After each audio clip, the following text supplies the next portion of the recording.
who are supportive as well, who were not able to make it, but this is a great day. Today we're here to talk about fusion, combining two particles into one.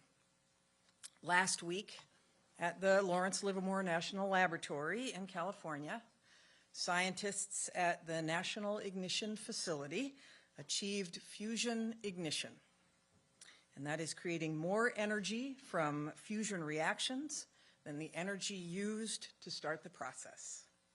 It's the first time it has ever been done in a laboratory, anywhere in the world. Simply put, this is one of the most impressive scientific feats of the 21st century. Or, as the president might say, right?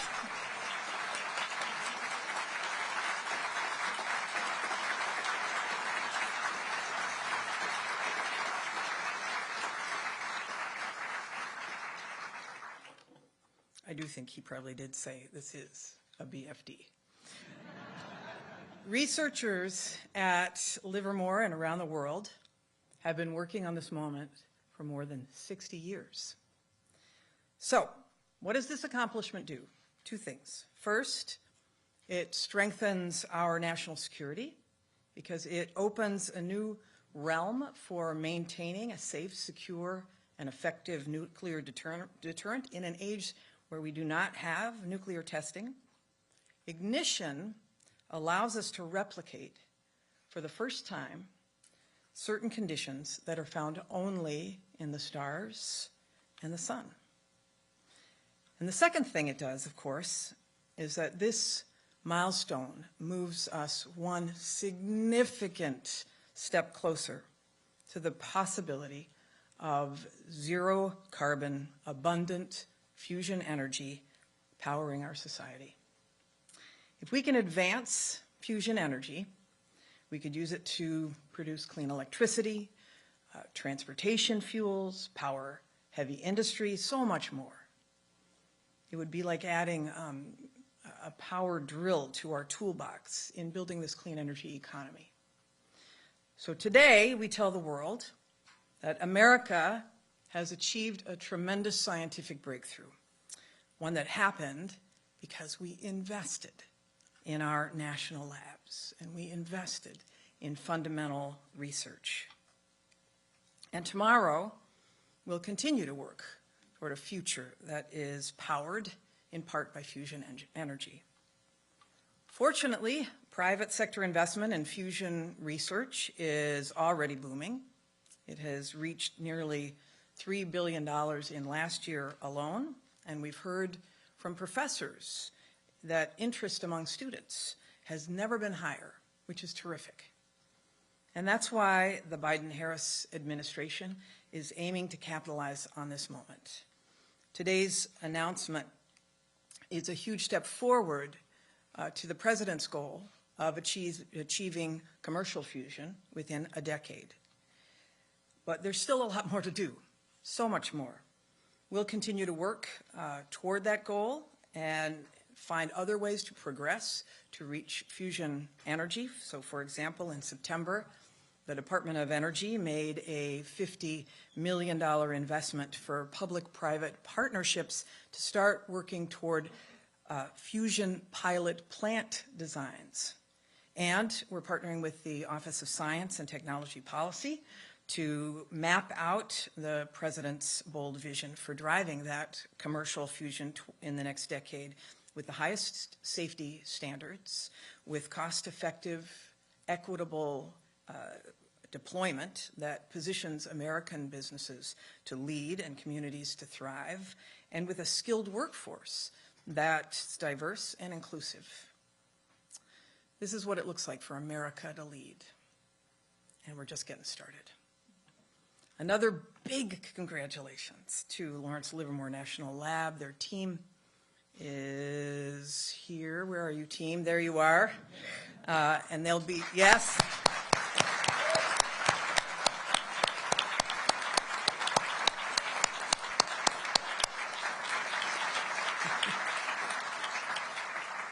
They'll be joining us after this for a technical panel for those of you who wish to stay to learn more. Big applause and thank you to the NNSA, the National Nuclear Security Administration.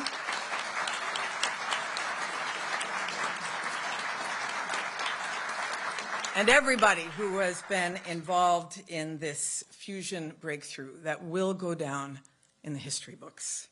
You're going to hear more about the details of the experiment from Administrator Ruby and Director Budil.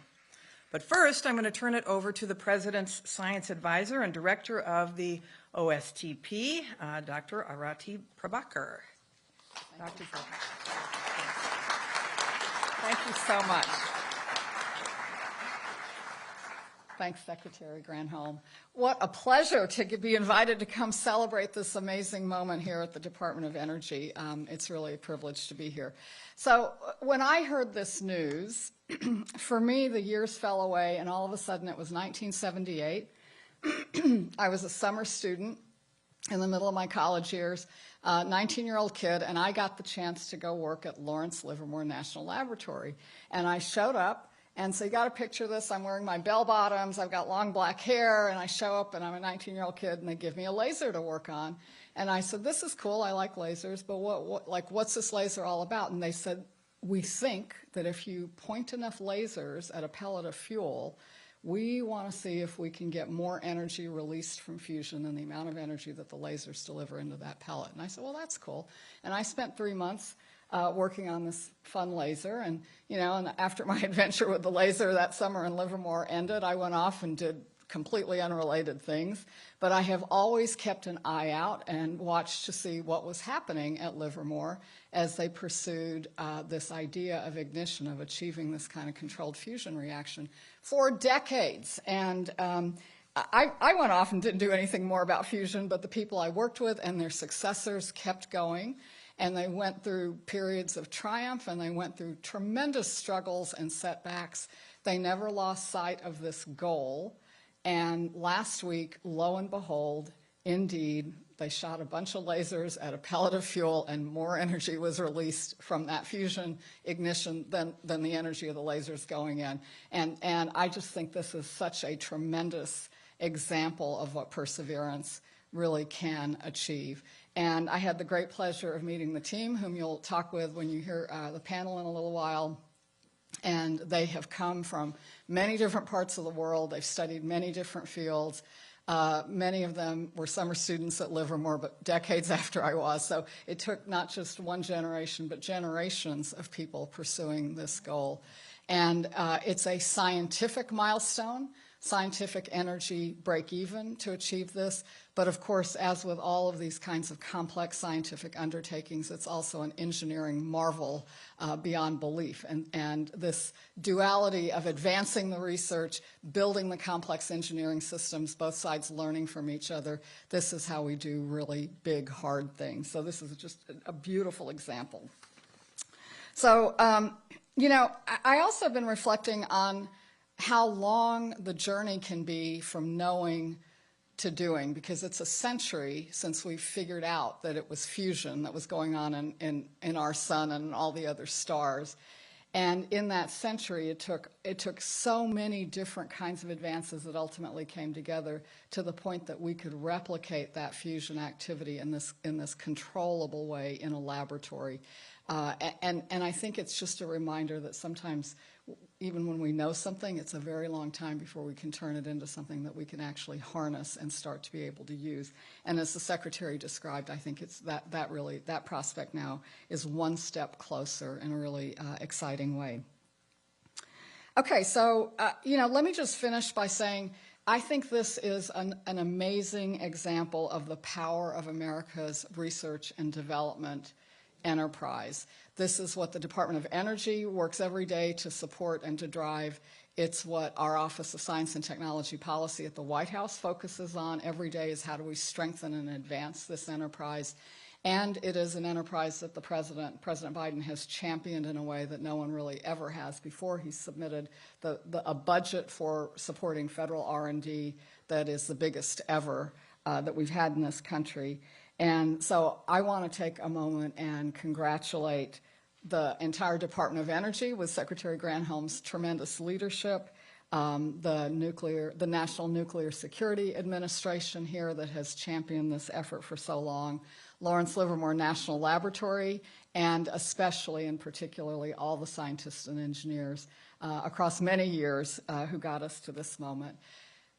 President Biden loves to say that the one word that defines America is possibilities, and this is such a wonderful example of a possibility realized, a scientific milestone achieved, and a road ahead to the possibilities for clean energy and even deeper understanding of the scientific principles that are at play here. So thanks again, congratulations, and all the best from the White House. And now, thank you. Thanks so much. And now it's my privilege to get to introduce Jill Ruby. She is the Undersecretary for Nuclear Security here at the Department of Energy and also the Administrator of NNSA.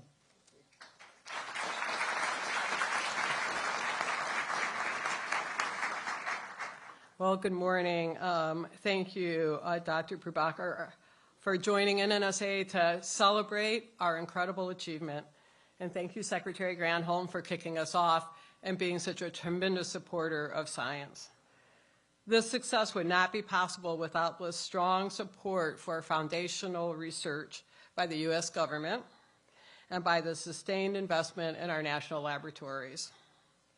Monday, December 5th, 2022, was an important day in science. Reaching ignition in a controlled fusion experiment is an achievement that has come after more than 60 years of global research, development, engineering, and experimentation. The people at Lawrence Livermore National Laboratories National Ignition Facility reached this ignition milestone because of the work others did before them, their analysis of data and models, their continued pursuit to have the best possible facility, and their sheer excellence and grit. I would like to thank the members of Congress, thank you so much for being here today, that supported the National Ignition Facility, because your belief in the promise of visionary science has been critical for our mission. I'd also like to thank the international partners that worked with us on this, because their collaboration demonstrates the power and possibility of advancing scientific pursuits. But finally, a giant thank you to the talented federal defense programs and national security enterprise teams that supported this work at Lawrence Livermore. We are so proud of the accomplishments of our Livermore's National Ignition Facility. The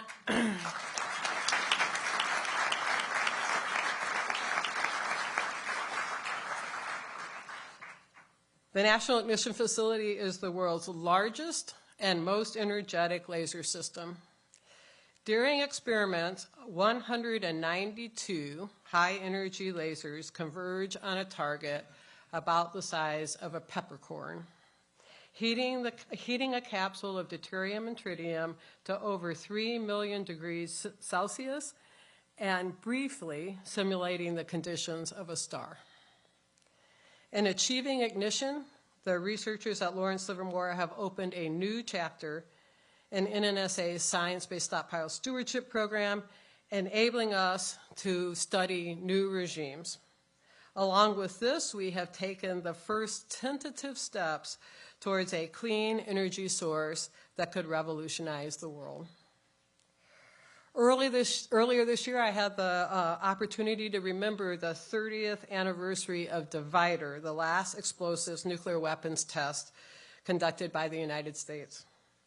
In reflecting on Divider, I spoke of how far our stockpile stewardship program has come and in how many ways we now understand our nuclear weapons better than we did when we were testing. Unlocking ignition at NIF will allow us to probe the extreme conditions found at the center of nuclear explosions and address significant, long-standing stewardship questions. The unprecedented nature of reaching ignition confirms what I and previous administrators of the NNSA have been saying for decades. There is no more dedicated or more talented group of scientists in the world as it should be. The tireless efforts of thousands of people from around the national security enterprise, nuclear security enterprise, and their predecessors are responsible for this breakthrough. We honor their intelligence, their commitment, and their determination. Going forward, we know we will make further breakthroughs. We'll have further setbacks. But all of this is in the interest of promoting national security, pushing towards a clean energy future, and redefining the boundaries of what's possible. Thank you for being here. I'd like to introduce Marv Adams, the Deputy Administrator for Defense Programs, to speak on this achievement.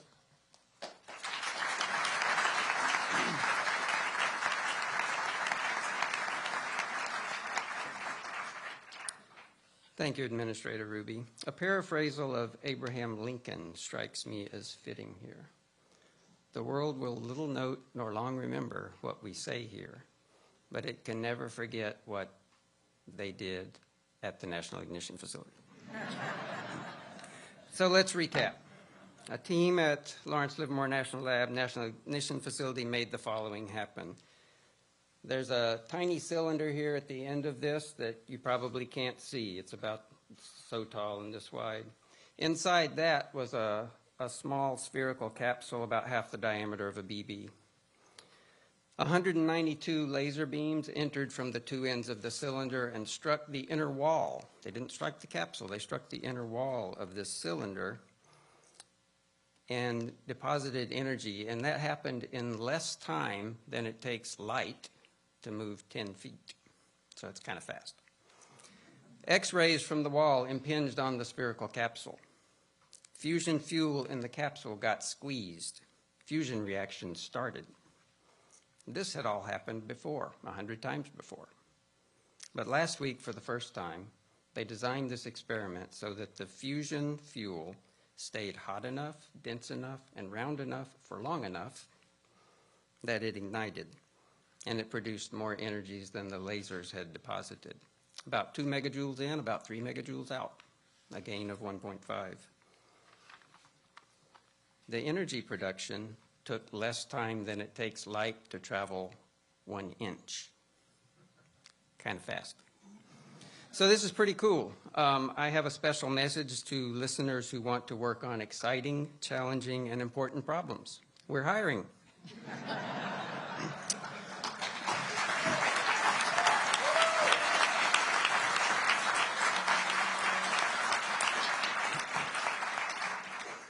So, fusion is an essential process in modern nuclear weapons, and fusion also has the potential for abundant clean energy. As you have heard, and we'll hear more, the breakthrough at NIF does have ramifications for clean energy. More immediately, this achievement will advance our national security in at least 3 ways. First, it will lead to laboratory experiments that help NNSA defense programs continue to maintain confidence in our deterrent without nuclear explosive testing. Second, it underpins the credibility of our deterrent by demonstrating world-leading expertise in weapons-relevant technologies. That is, we know what we're doing. Third, continuing to assure our allies that we know what we're doing and continuing to avoid testing will advance our non-proliferation goals, also increasing our national security. The achievement we celebrate today illustrates that big, important accomplishments often take longer and require more effort than originally thought, and that these accomplishments are often more than worth that time and effort that they took.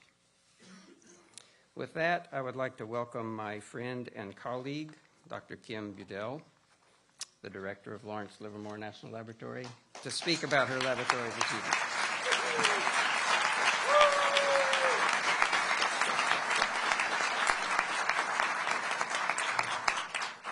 Madam Secretary, Dr. Prabhakar, Administrator Ruby, and Deputy Administrator Adams, thank you for your remarks today and for your support. This is a historic achievement for the team at Livermore, our collaborators in academia and labs in the U.S. and abroad, our industry partners, the fusion community writ large, and the many supporters and stakeholders in the National Nuclear Security Administration, the Department of Energy, and in Congress, who've ensured we could reach this moment, even when the going was tough. Over the past 60 years, thousands of people have contributed to this endeavor, and it took real vision to get us here. Building the National Ignition Facility was an enormous scientific and engineering challenge. I like Dr. Prabhakar's emphasis on the importance of bringing those two together. In the end, after all that work, the laser has exceeded its performance goals, opened whole new areas of high energy density science to exploration, and delivered the data we need to keep our nuclear deterrent safe, secure, and effective. Our pursuit of fusion ignition over the past decade at NIF was an incredibly ambitious technical goal. Many said it was not possible. The laser wasn't energetic enough. The targets would never be precise enough. Our modeling and simulation tools were just not up to the task of this complex physics. Progress has taken time, but last August, when we achieved a then record yield of 1.35 megajoules, putting us at the threshold of ignition, many took notice. And last week, our pre-shot predictions, improved by machine learning and the wealth of data we've collected, indicated that we had a better than 50% chance of exceeding target gain of 1. 60 years ago, when John Knuckles and his team proposed that lasers could be used to produce fusion ignition in the laboratory, it was beyond audacious. The laser had just been invented and was far from the mature tool we know today. But this is really what national labs are for: tackling the most difficult scientific challenges head-on, learning from the inevitable setbacks, and building toward the next idea. Lawrence Livermore has been at the center of the ICF community across these many decades, and ICF has been a centerpiece of our lab. Indeed, people often say that LLNL stands for lasers, lasers, nothing but lasers. But I think our motto sums up our approach nicely: science and technology on a mission. This achievement opens up new scientific realms for us to explore and advances our capabilities for our national security missions. It demonstrates the power of U.S. leadership in science and technology and shows what we're capable of as a nation. And as the Secretary mentioned, breakthroughs like this one have generated tremendous excitement in the fusion community and a great deal of private sector investment in fusion energy. But this is only possible due to the long-term commitment of public investment in fusion science. The science and technology challenges on the path to fusion energy are daunting, but making the seemingly impossible possible is when we're at our very best. Ignition is a first step, a truly monumental one that sets the stage for a transformational decade in high energy density science and fusion research, and I cannot wait to see where it takes us. Thank you.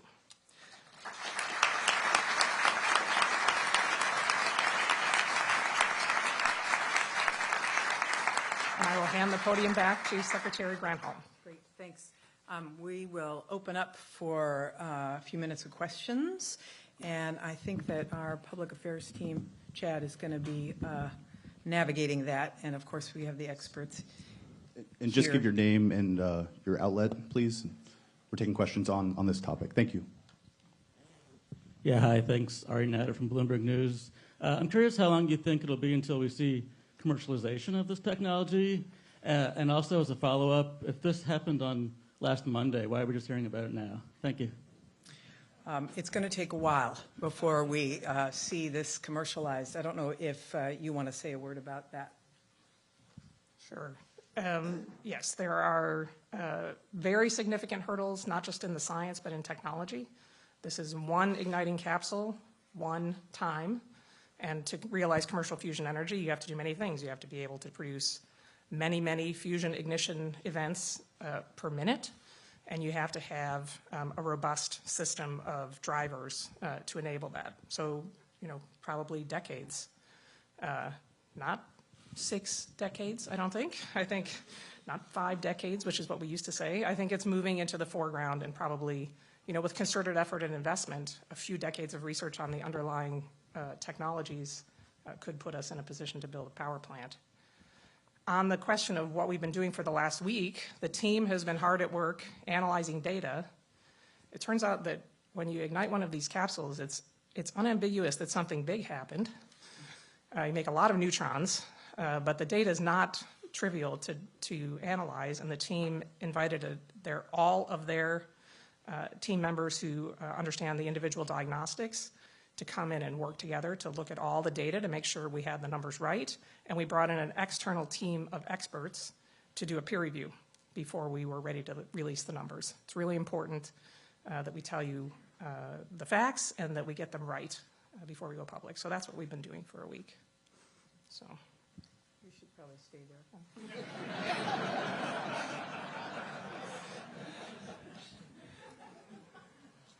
Two quick questions. One, I know this the positive net return is the important thing, but how much energy does it take? That we talk about the wall plug energy. How much wall plug energy did it take?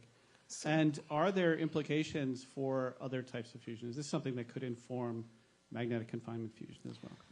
So the laser requires about 300 megajoules of energy from the wall to drive 2 megajoules of laser energy, which drove 3 megajoules of fusion yield. Our calculations suggest that it's possible with a laser system at scale to achieve hundreds of megajoules of yield. So there is a pathway to a target that produces enough yield, but we're very distant from that right now. So 300 megajoules at the wall, 2 megajoules in the laser. So this really is talking about target gain greater than 1. And then there was a second part to your question. Does it inform Magnetic fusion, yes. So there are many common things about plasma science and the materials you need to work in fusion environments, diagnostic techniques, et cetera. Essentially, magnetic fusion works at low pressures and densities and for long times, whereas inertial confinement fusion works at high pressures and densities for very short times. So there are some similarities in the underlying physics, but the fundamental concepts are quite different. Secretary Granholm, Pete Baer with the NE News. Congress has charged you and the department with making decisions about the most promising designs for a pilot fusion plant, and you're in the middle of that process now. How are you going to approach that, and what are your concerns about making those kind of choices? Well, clearly, the folks who will be evaluating are the professionals in this, who are the scientists who do this work. And they will, like they do with all of these funding opportunity announcements, do a whole peer review process of each of the applications to determine which ones are most likely to be successful given the challenges. There's no parameters on whether these are magnetic confinement plants or laser confinement plants. We are just looking at the best proposals that come in, and hopefully we'll have a decision on that first $50 million at the early in the new year. Hey there, Secretary. Gary Grumbach from NBC News here. There's questions about the ability to scale here, and that was touched on a little bit as it relates to power plants, et cetera. But can you talk about the ability to scale and who should be in charge of that scaling? Private, government, both? Well, clearly, we want the private sector, and we need the private sector to get in the game. It's really important that there has been this incredible amount of U.S. public dollars going into this breakthrough. But all of the steps that we'll take that will be necessary to get this to commercial level will still require public research and private research. We know that there's been a huge interest among the private funding community, startups, et cetera, and we encourage that. The president has a decadal vision to get to a commercial fusion reactor within, obviously 10 years. So we've got to get to work, and this shows that it can be done, which has been a question. Can you get there?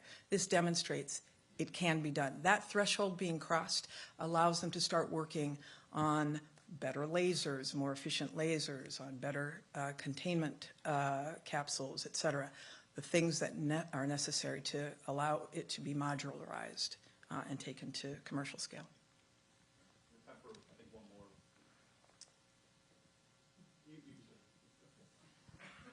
Thanks so much. I just wanted to clarify. You're saying, there's a goal to get this in a decade. You had said that there would be decades, plural, in terms of commercialization. How do you reconcile that? What is the timeline here? I think I get that. So there's two approaches to commercial fusion energy. One is based on magnetic fusion using devices like tokamaks. One is inertial fusion. There are private companies pursuing both approaches. The technology development, the foundational technology to begin to scale up toward a power plant is further along in the magnetic fusion community. And it's building more directly off the work that's been done in recent decades at facilities like JET in the United Kingdom, at the Princeton Plasma Physics Lab, at MIT, to build the foundational technologies up for magnetic fusion energy. You know, the National Ignition Facility has been focused on creating this first step. If we could not ignite capsules in the laboratory, you could not see a pathway to an inertial confinement fusion energy plant. So this was a necessary first step. But the NIF is built on, foundationally, on 1980s laser technology. So, you know, we need to bring modern technology approaches to the drivers.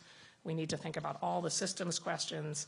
And now that we have a capsule that ignites, we need to figure out, can we make it simpler? Can we begin to make this process easier and more repeatable? Can we begin to do it more than one time a day? Can we start working toward rep rate? And each of these is an incredible scientific and engineering challenge for us. So while magnetic fusion may be a little bit in front, having that portfolio of approaches is really a great place to be, because they'll feed, these communities will feed off each other, we'll learn, we'll continue to advance the field, and many technologies will grow out of both fields in addition to the path to a fusion power plant. So that, you know, I think having both is really important. You'll hear in the panel about some of the potential advantages of an inertial confinement fusion approach. It's a little bit different. So I think it really is important to keep us on that pathway. And with investment, with energy, no pun intended, sorry about that, with real investment and real focus, you know, that time scale can move closer. We were in a position for a very long time where it never got closer, right, because we needed this first fundamental step. So we're in a great position today to begin understanding just what it will take to make that next step, and then where that boundary is. I'm guessing, because I don't want to give you a sense that, you know, we're going to plug the NIF into the grid. That is definitely not how this works. But this is the fundamental building block of an inertial confinement fusion power scheme. So. I'd like to acknowledge as well, Congressman Lofgren joined us as well. Thank you so much. And there are a number of DOE has 17 national labs. A number of those lab directors are also populating this audience as well. I know that Kim would say this has been a group project and would acknowledge the other labs that have contributed to this effort as well and are working on their solutions. So thank you everybody so much. And if you hang around for a few minutes, we're going to break here and then set up for the technical panel for those who wish to stay. Thank you.